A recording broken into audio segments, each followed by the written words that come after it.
अनुराग ढांडा, जितने सवाल बीजेपी आपसे पूछ रही है, आप अपनी सीएजी रिपोर्ट रख दीजिए, सब दूध का दूध पानी का पानी हो जाएगा। अगर वो झूठ बोल रहे हैं, उनके झूठ का पर्दाफाश हो जाएगा। आप वो सीएजी रिपोर्ट दिखा के कहिएगा, देखिए यहां पे लिखा है कितना बेहतरीन काम हमने किया है, बीजेपी झूठी है। नहीं पद्मजा जी, आप मुझे बता दीजिए, पिछले 12 साल में हम तो पता नहीं कितनी सीएजी रिपोर्ट टेबल कर चुके हैं दिल्ली असेंबली के अंदर। मैं आपसे पूछ रहा हूं, अभी कैसे टेबल कर दें बताओ? असेंबली सेशन बुलाएं चुनाव के बीच में, बताइए कहां टेबल करें? बिना उसको पब्लिक कर सकते हैं क्या? सीक्रेट डॉक्यूमेंट है। आप मुझे बता दीजिए, तर्क के साथ पूछ रहा हूं। ठीक है, तर्क से ही मैं जवाब दे रही हूं। मैं एक उदाहरण देके बता रहा हूं, इसी से संबंधित है, इसी से संबंधित है, इसी से संबंधित आप उसके बाद बता दीजिएगा कैसे झूठ बोला जाता है, डॉक्यूमेंट्स को कैसे मिसयूज करते हैं। कल एलजी ने भी और बीजेपी ने भी कहा कि शकूर बस्ती में हमने कोई बिड ओपन नहीं की, हमने कोई लैंड यूज चेंज नहीं किया।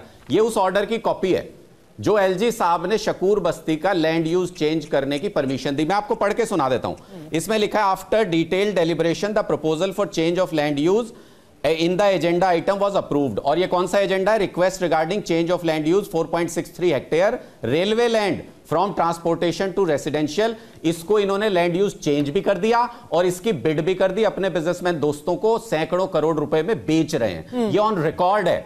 ये मैं आपको बिड, आप अभी भी ऑनलाइन देख सकते हैं, बिड हो रहा है ये। तो ये जो दिखता है ना कागज पे, ये सच होता है। ऐसे नहीं कि फर्जी कागज बना लिया जो रिपोर्ट अभी आई ही नहीं। अरे इतनी सारी रिपोर्ट आई है, सीएजी की टेबल की है हमने पिछले 12 साल में, उसमें से निकाल के दिखाओ ना कुछ कि कितने स्कूल के कमरे बने। 22,000 कमरे बने हमने, 24,000 बने थे 70 साल के अंदर, 9,000 बेड ऐड कर दिए हमने। ठीक है, ये शकूर बस्ती पे एलजी ने क्योंकि स्पष्टीकरण भी दिया है, बहुत डिटेल में दिया है, उस पर मैं थोड़ी सी देर बाद, क्योंकि इस मुद्दे पे रहना चाहती हूँ, ये आज साफ हो जाना चाहिए। बताइए कि चुनाव के बीच में झूठा है स्पष्टीकरण, वो झूठा है स्पष्टीकरण। ठीक है, उस पे आते हैं 2 सेकंड में। आप ये बताइए कि चुनाव के बीच में किधर से विशेष सत्र बुला लेते प्रदीप भंडारी? आप भी कमाल कर रहे हैं।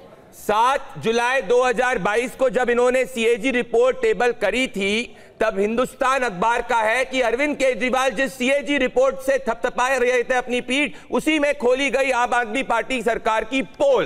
तो यह है इनकी सच्चाई। मैं आपसे पूछना चाहता हूं, ये रहा डेटा। क्या अक्टूबर 2024 में दिल्ली का चुनाव था? नहीं था। क्या दिसंबर 2024 में दिल्ली का चुनाव घोषित था? नहीं था। 2 हफ्ते पहले दिल्ली हाईकोर्ट ने कहा था दिल्ली का चुनाव घोषित था? नहीं था। तो कैसा ये बहाना दे रहे हैं? और ये तो कोर्ट में कह रहे हैं कि सीएजी रिपोर्ट को टेबल करने की जरूरत ही नहीं है। पद्मजा जी, जो लोग 2012 में कहते थे कि अगर सीएजी नहीं होती तो कांग्रेस जिसके साथ इनने गठबंधन किया वो देश बेच चुकी होती। इनको घबराहट है, सीएजी रिपोर्ट 14 टेबल होगी। इनने जिस तरीके से दिल्ली की जनता का पैसा बेचा है वो दूध का दूध और पानी। ठीक है, आलोक जी से पूछ लेते हैं, क्योंकि कांग्रेस हमेशा ना बीजेपी की तरफ, जाहिर सी बात है, ना ही आम आदमी पार्टी की तरफ, तो सच वही बताएंगे।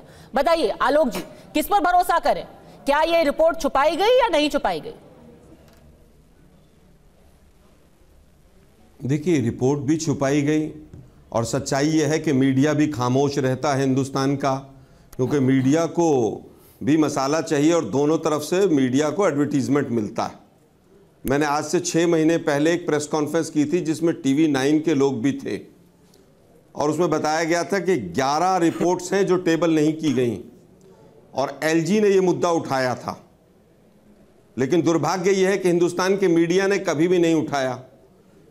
अभी 10 बार एक चीज़ रिपीट की बीजेपी के प्रवक्ता ने कि ऐसा नहीं होता तो कांग्रेस बेच देती। अरे भाई, सीएजी के बावजूद मोदी जी ने देश को बेच दिया, 23 पीएसयू को बेच दिया सीएजी के बावजूद, और कौड़ियों के भाव बेच दिया। ये दोनों लोग वो लोग हैं जो कांग्रेस को केवल बदनाम करते हैं और मीडिया साथ देता है।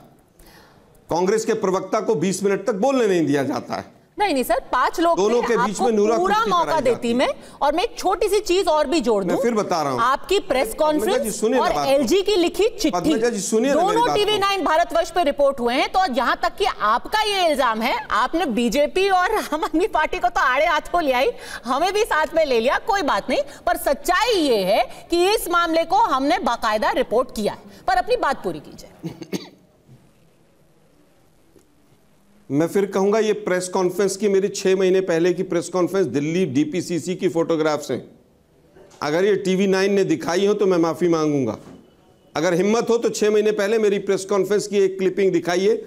लेकिन उस समय तक, अगस्त की बात है, 11 सीएजी की रिपोर्ट्स थी कि जो आई थी लेकिन टेबल नहीं हुई थी। बीजेपी ने सबसे पहले सीएजी का मोर बनाया मोर बनाना एक कहावत है कि अपना पिट्ठू बनाया। वो विनोद राय जो थे वो पहले, सबसे पहले पिट्ठू वो बने बीजेपी के। वो 1,76,000 करोड़ का घोटाला बनाकर और बीसीसीआई के तरफ चल दिए। कोई गवर्नर बन गए, कोई कहीं चले गए। अब मैं पूछना चाहता हूं कि ये जो रिपोर्ट आई है लीक हुई है, और अगर ये लीक आज हुई है तो बाकी क्यों नहीं लीक की? केवल चुनावी फायदे के लिए बीजेपी ने ये लीक की है। आम आदमी पार्टी महाभ्रष्ट है, इसमें कहीं कोई दो राय नहीं, लेकिन दोनों मिले हुए हैं। अब दोनों कैसे मिले हुए हैं कि 2000 करोड़ से ज्यादा का घोटाला अगर शराब का हुआ तो क्या अकेले आम आदमी पार्टी ने कर दिया? जो वो शराब की घोटाले की पॉलिसी बनी वो एलजी ने साइन नहीं किए थे क्या उस पे? वो जो 1000 के करीब दुकानें खुली, 15 साल तक कॉर्पोरेशन किसकी, बीजेपी की नहीं थी क्या? क्या बीजेपी ने उनकी दुकानों को खोलने के लिए परमिशन नहीं दी थी क्या? लेकिन दुर्भाग्य ये है कि दोनों मिले हुए हैं और साथ में हिंदुस्तान का मीडिया मिला हुआ है। चलिए, सारे मिले हुए हैं जी, तो अरविंद जी का कॉपीराइट केवल मोदी को विश्व गुरु बनाता है। चलिए, आपने उनका कॉपीराइट जल्दी से ले लिया, पर ये बताइए, एक मिनट सुनिए ना मेरी बात। एक सेकंड, मैं आपको जल्दी से दिखा दूं।